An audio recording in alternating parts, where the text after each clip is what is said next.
자, 안녕하세요 여러분. 신기방기 건설안전기사의 저자 한혜절 리더입니다. 자, 오늘 2022년 필답병 2회차 해설 강의 들어가겠습니다. 자, 첫 번째 문제. 산업안전보건법령상 공사금액 1,000억 원의 건설업에서 선임해야 하는 최소 안전관리자 수 및 1명 이상 포함되어야 하는 안전관리자 자격 두 가지를 작성하시오라고 나왔습니다. 단, 전체 공사 기간을 100으로 할 때 공사 시작에서 15에 해당하는 기간에서 85에 해당하는 기간까지다 라고 나왔습니다. 자, 첫 번째 문제. 안전관리자 수를 물어봤거든요. 안전관리자의 수는, 자, 오른쪽에 표 보이시죠? 자, 보시면 우리가 1,000억 되어 있죠? 1,000억은 뭐죠? 800억 이상 1,500억 미만 때 몇 명이다? 이건 2명 되어 있죠. 그게 2명 작성하시면 되는 거고요. 자, 그리고 두 번째. 안전관리자의 자격을 물어봤죠. 여러분들 치고 있는 시험이겠네요. 자, 첫 번째. 산업안전지도사 최소한의 자격이거든요. 두 번째. 산업안전 산업기사 이상. 그리고 세 번째. 건설안전 산업기사 이상. 그러니까 산업기사가 보통 2급으로 지부가 되죠. 산업기사. 근데 우리는 지금 건설안전 기사를 치고 있죠. 그럼 즉 1급이라고 생각하시면 되겠네요. 1급. 그렇기 때문에 최소한의 자격을 물어봤기 때문에 산업안전 지도사 혹은 산업안전 산업기사 혹은 건설안전 산업기사 이상이다. 이렇게 작성하시면 되겠습니다. 그리고 공사금액 1,000억에 대한 부분요. 해당 표는 저희가 지금 책에 집필되어 있으니까 책의 내용을 보시고 정확하게 정리하시면 되겠습니다. 자, 넘어가겠습니다. 자, 2번. 산업안전보건법령상 근로자의 추락 등에 의한 위험을 방지하기 위한 안전난간 설치 기준이다. 가로 안에 알맞은 것을 작성하시오라고 나왔습니다. 자, 보시죠. 자, 첫 번째. 상부 난간대, 중간 난간대, 발끝막이판 및 난간 기둥으로 구성할 것. 다만 중간 난간대, 발끝막이판 및 난간 기둥은 이와 비슷한 구조와 성능을 가진 것으로 대체할 수 있다. 역시나 저 현장에서 무조건 이 제품이 아니고 이와 비슷한 구조와 성능을 가진 것으로 대체를 많이 하고 있습니다. 자, 두 번째. 상부 난간대는 바닥면, 발판 또는 경사로의 표면으로부터 몇 이상 지점에 설치하여야 하고, 자, 이건 몇 cm일까요? 이거는 90cm 이상 지점에 설치하고, 상부 난간대를 120cm 이하에 설치하는 경우에는 중간 난간대는 상부 난간대가 바닥면 등의 중간에 설치하여야 하며 120cm 이상 지점에 설치하는 경우에는 중간 난간대를 2단 이상으로 균등하게 설치하고 난간의 상하 간격은 몇 cm 이하가 되도록 할 것. 이거 몇 cm다? 60cm 이하가 되도록 할 것. 다만 계단에 개방된 측면에 설치된 난간 기둥 간의 간격이 25cm 이하인 경우에는 중간 난간대를 설치하지 아니할 수 있다라고 작성하시면 되는 거고요. 이렇게 나와 있고, 자, 세 번째. 발끝막이판은 바닥면 등으로부터 몇 cm 이상? 이거는 10cm 이상의 높이를 유지할 것. 자, 여러분들, 요 내용은 지금 현재 작업형에서도 자주 나옵니다. 특히 3번 내용 많이 물어보거든요. 바닥면 등으로부터 발끝막이판은 몇 cm인가? 왜냐하면 현장에서 발끝막이판을 설치하긴 합니다. 근데 발끝막이판을 설치한 데는 보통 일군 업체, 뭐 롯데라든지 삼성, GS 이런 데는 발끝막이판까지 제대로 설치하는데 보통 뭐 일반적 현장 같은 경우에는 뭐 시스템 비계를 설치한다 하더라도 발끝막이판은 거의 설치 안 하는 경우가 대다수거든요. 그렇기 때문에 해당 문제를 이 출제자들이 알고 요 내용에 뭔가 약점을 파고들면서 내는 문제인 것 같아요. 자, 넘어가겠습니다. 자, 3번. 계단 설치 기준이다. 산업안전보건법령상 다음 가로 안에 빈칸을 채우시오라고 나왔습니다. 자, 보시죠. 자, 가. 사업주는 계단 및 계단참을 설치하는 경우 매 제곱미터당 몇 킬로그램 이상의 하중에 견딜 수 있는 강도를 가진 구조로 설치해야 하며, 자, 이건 몇 킬로그램일까요? 자, 이거는 500kg 이상 설치해야 하면 안전율은 몇 이상 사용하는가? 안전율은 4 이상입니다. 4 이상으로 하여야 하고요. 자, 사업주는 높이가 3m 초과하는 계단의 높이 3m 이내마다 진행 방향으로 길이 몇 미터 이상의 계단참을 설치해야 한다. 이거는 1.2m 이상의 계단참을 설치해야 하며, 자, 사업주는 계단을 설치하는 경우 그 폭을 몇 미터 이상으로 하여야 한다. 자, 이거는 1m 이상이 되고요. 사업주는 계단을 설치하는 경우 바닥면으로부터 높이 몇 미터 이내의 공간에 장애물이 없도록 하여야 한다. 자, 이거는 2m 이내입니다. 그럼 마지막 사업주는 높이 몇 미터 이상인 계단의 개방된 측면에 안전난간을 설치해야 한다. 자, 이건 몇 미터일까요? 이것도 역시나 1m가 되는 겁니다. 자, 해당 내용 여러분들 작업형도 동시에 출제됩니다. 작업형. 그렇기 때문에 작업형이 출제가 되기 때문에 필답에서 잘 외워놓으시면 작업형 갔을 때도 고득점이 가능하십니다. 자, 넘어가겠습니다. 자, 4번. 건설 현장의 지난 한 해 동안 근무사항은 다음과 같은 경우에 도수율, 강도율, 종합지혜지수를 구하시오라고 나왔습니다. 연평균 근로자 수 200명, 1일 작업시간 8시간, 연간 작업일수 300일, 충분율 90%, 연간 재해건수 9건, 휴업일수 125일, 시간의 작업시간 2만 시간, 지각 및 조퇴 시간 합계 2000시간. 이건 작업을 안 한 시간이겠네요. 자, 보시죠. 자, 첫 번째, 도수율 먼저 보시죠. 도수율, 일단 식을 알아야 돼요. 도수율은 총 근로시간 수분의 제 건수 곱하기 10의 6승이겠죠. 그럼 바로 풀어보시죠. 자, 근로자 수 200, 그럼 200이겠죠. 200 곱하기 8시간, 곱하기 8, 300일, 곱하기 300, 그 출근율 90%죠. 자, 여러분들. 90%를 하나, 둘 하면 0.9가 되죠. 왜 하나, 둘을 할까요? 백분율을 바꾸기 때문이겠죠. 그럼 곱하기 0.9, 그 더하기 나왔죠. 자, 시간의 작업시간. 시간보다 일을 더한 거죠. 2만. 근데 반대로 지각 및 조퇴시간. 일을 안 한 거죠. 마이너스 2000입니다. 그 분에 우리가 제 건수가 나와 있죠. 친절하게 나와 있잖아. 9건. 그럼 9건. 그럼 곱하기 10에 6승하면 20이라는 숫자가 나오는 거고요. 자, 두 번째 강도율 보시죠. 강도율. 총 근로시간 스푼의 근로손실 일수 곱하기 10의 3승입니다. 자, 밑에 식은 다 동일합니다. 도수율 내용과 다 동일하고요. 자, 여기서 좀 틀리겠죠. 자, 여기 보시면 휴업일수가 125일 되어 있죠. 휴업일수. 그렇기 때문에 125 곱하기 우리가 1년이 며칠이죠? 365일이죠. 그럼 365분에 연간 작업일수 며칠? 300일 되어 있죠. 분의 300입니다. 그리고 곱하기 10의 3승을 하면 0.23이 나오게 되어 있고요. 자, 그럼 종합지혜지수는 루트 도수율 곱하기 강도율입니다. 그럼 똑같습니다. 루트 씌워주고요. 자, 도수율 몇이죠? 도수율 20이죠. 루트 20 곱하기 강도율 몇이죠? 0.23. 푸시면 2.14가 나오는 겁니다. 여기서 중요한 거. 단위 없습니다. 혹시라도 단위 쓰시면 틀립니다. 제가 항상 강조드리는데 단위가 있는 문제, 단위가 없는 문제 꼭 구별하셔야 합니다. 그 해당 도수율, 강도율, 종합지혜수는 건설안전기사를 준비하는데 해당 계산식 정도는 푸실 줄 알아야 합니다. 이 계산식조차도 패스하시는 분들은 결국에는 계산 문제 많이 나면 여러분들 무조건 불합격하는 겁니다. 계산 문제 놓치시면 안 됩니다. 자, 넘어가겠습니다. 자, 5번. 산업안전보건법령상 발파 작업을 할 때에 유해 위험을 방지하기 위한 관리자의 업무 내용을 4가지 작성하시오라고 나왔습니다. 자, 발파. 자, 발파는 하는데 실질적으로 요즘에는 발파는 잘 안 합니다. 이게 다이너마이트죠, 다이너마이트. 근데 실제로 요즘에는 잘 안 쓰긴 안 씁니다. 근데 보시죠. 유해 위험을 방지하기 위한 관리자의 업무. 자, 첫 번째. 점화 전에 당연한 거겠죠. 점화 작업에 종사하는 근로자가 아닌 사람에게 대피를 지시하는 일. 당연히 대피시켜야겠죠. 관계 근로자가 아닌 사람이 들어와 있으면 안 되겠죠. 자, 두 번째.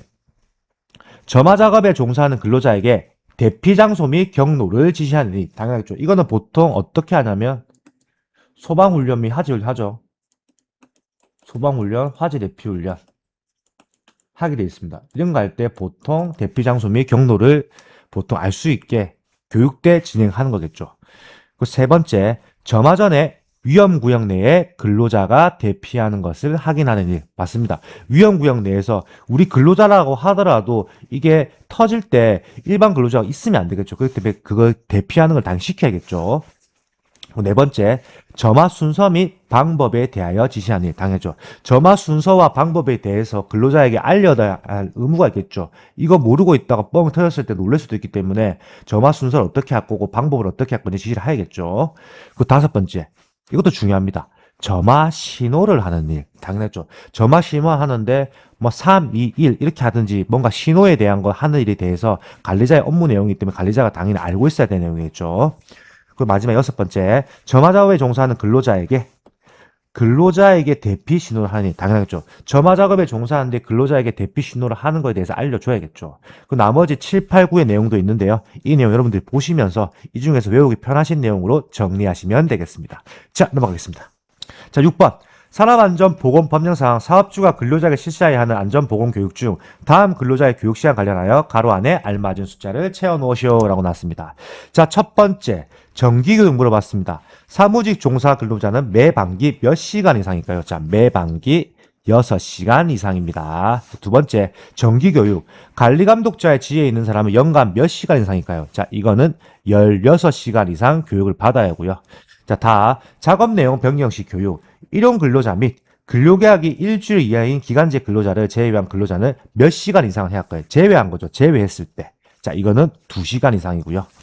그럼 반대로 일용 근로자 혹은 근로계약이 일주일 이하인 기간제 근로자는 몇 시간일까요? 그건 1시간입니다. 1시간. 마지막 라.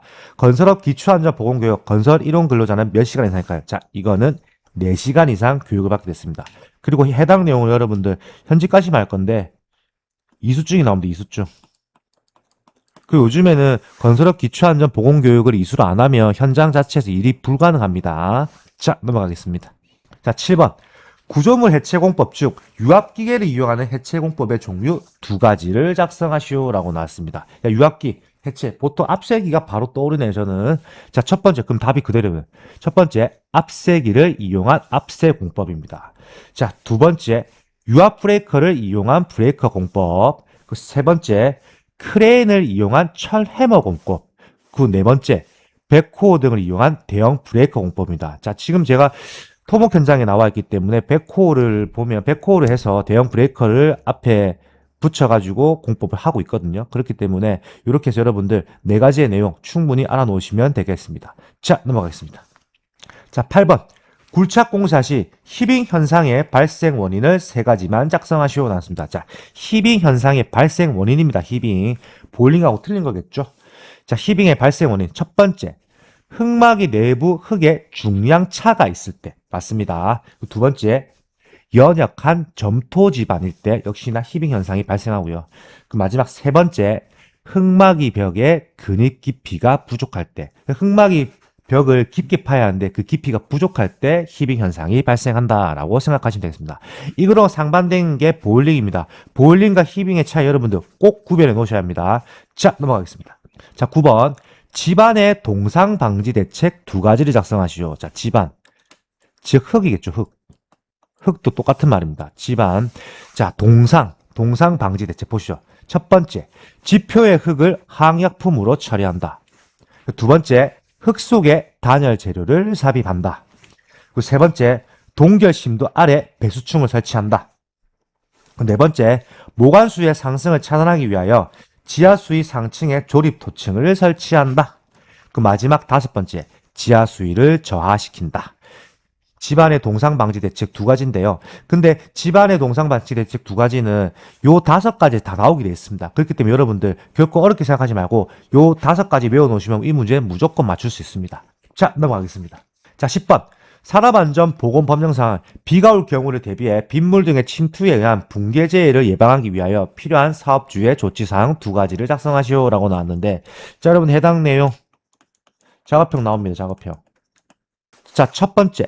측구를 설치한다. 그 뭘까요? 물을 측면으로 뺄 수 있다는 거죠. 측면에 뭔가 구멍을 만든다는 겁니다. 물이 빠질 수 있게. 그리고 두 번째, 굴착 사변에 비닐을 덮는다.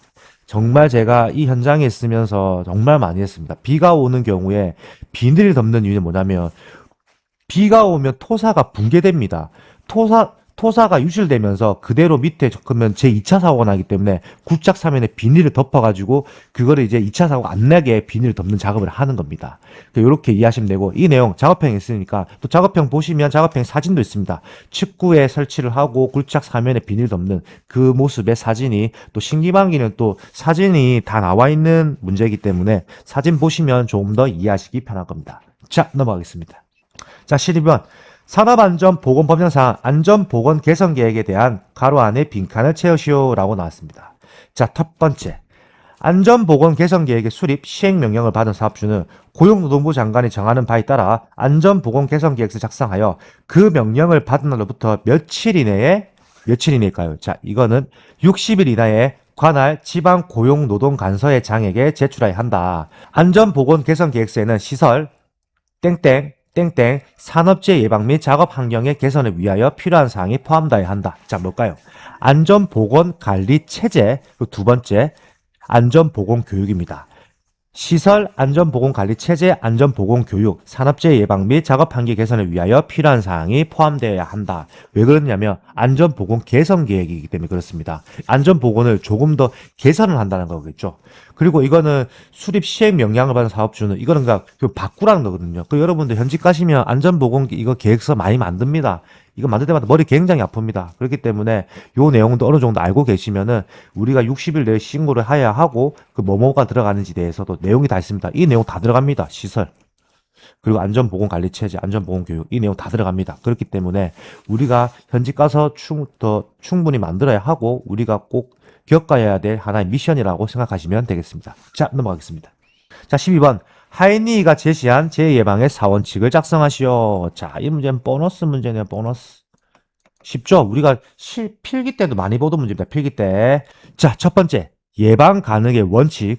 두 번째. 손실 우연의 원칙. 세 번째. 원인 연계의 원칙. 네 번째. 대책 선정의 원칙입니다. 자, 여러분들 중요한 거 있습니다.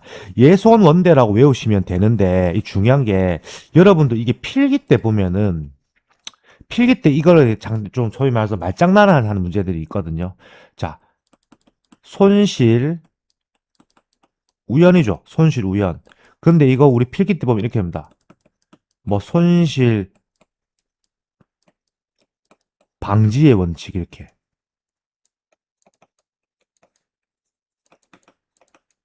이렇게 해가지고 틀린 거 찾으라는 문제가 많이 나왔을 거예요. 근데 여러분들 지금 실기는 다 주관식으로 써야 하기 때문에 혹시라도 잘못되어 있는 내용에 대해서는 여러분들 과감하게 버리고 정확한 내용을 암기하셔야 합니다. 이걸 제가 왜 강조드리냐면 보너스 문제라고 하지만은 너무 쉽다고 생각해서 틀리는 분들이 많기 때문에 그렇습니다.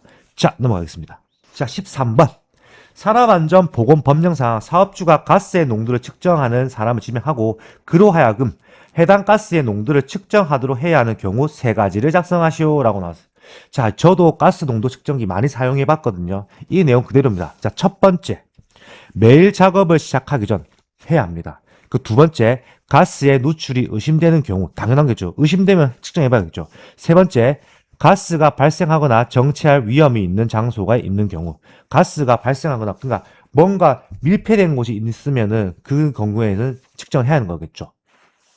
그 네 번째, 장시간 작업을 계속하는 경우. 이 경우 4시간마다 가스 농도를 측정해야 한다. 역시 제가 있는 현장에 측정했습니다. 제가 예전에 여러분 지금은 제가 토목 현장에 나와 있는데 제가 플랜트 현장에 있을 때는 이걸 4시간마다 항상 했었습니다. 가가지고. 그래서 농도 측정기 해가지고 거기에 나온 수치대로 매번 작성했던 그런 기억이 나네요. 자, 해당 내용 여러분들 산업안전보건기준에 관한 규칙 제296조에 나와 있습니다. 자, 넘어가겠습니다. 자, 14번. 연약한 집안에 하중을 가하여 흙을 안매시키는 방법의 한 가지로 구조물 축조 장소에 사전 성토하여 침하시켜 흙의 전단 강도를 증가시킨 후 성토 부분을 제거하는 공법의 명칭을 작성하시오라고 났습니다. 자, 해당 공법의 명칭은 뭘까요? 이거는 프리로딩 공법입니다. 프리로딩 공법. 그럼 이거 물어볼 수도 있거든요. 영어로 써야 돼요? 한글로 써야 돼요? 뭘 써도 상관이 없습니다.